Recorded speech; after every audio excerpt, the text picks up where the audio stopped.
समविचारी पक्षांनी की जे आहे की सगळं जे वातावरण आहे ते वातावरण असं दूषित होत चाललंय आणि ते वातावरण जर दूषित करायचं असेल, जे वातावरण जे दूषित झालेलं आहे ते वातावरण जर आपल्याला स्वच्छ करायचं असेल तर आपल्याला वाचनाची सर्वात जी गरज आहे तर ते दूषित वातावरण जर तुम्हाला स्वच्छ करायचं असेल तर हे पुस्तकच आहेत की ते वातावरण शुद्ध करू शकते.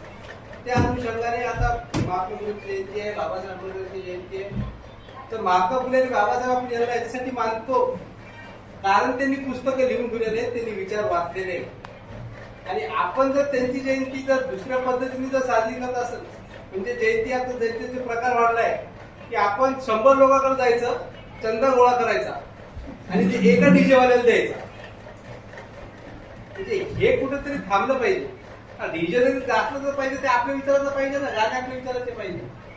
हे कुठेतरी थांबलं पाहिजे म्हणून आपण एक छोट्या प्रकारे सुरुवात केली. आणि याची पार्श्वभूमी सांगतो की आम्ही शहीद भगतसिंग तर्फे आमचे नदीविषयक संस्थेचे सचिव आहेत, तरी आम्ही 2 वर्षापासून आमच्या घरी करत होतो. तर आता आम्ही असं ठरवलं की थोडं व्यापक झालं पाहिजे आणि मोठं झालं पाहिजे. त्यामुळे आमच्या आदिल मिश्रा साहेबांची, शरद साहेबांची, कोकणे साहेबांची आमची चर्चा झाली की बाबा त्याला व्यापक कसं करता येईल आणि ही चळवळ कशी मोठी होईल, की कसं आपण आंबेडकर जयंती म्हणजे महात्मा फुले जयंती ही नाचून नाही तर वाचून साजरी केली पाहिजे. यासाठी आम्ही ही सुरुवात केली आहे आणि तुम्ही सर्वांनी याच्यामध्ये सहभाग दिला त्याबद्दल धन्यवाद. धन्यवाद वाघमारे साहेब. आमचे दुसरे मित्र कॉम्रेड अनिल पिसाळ यांना सुद्धा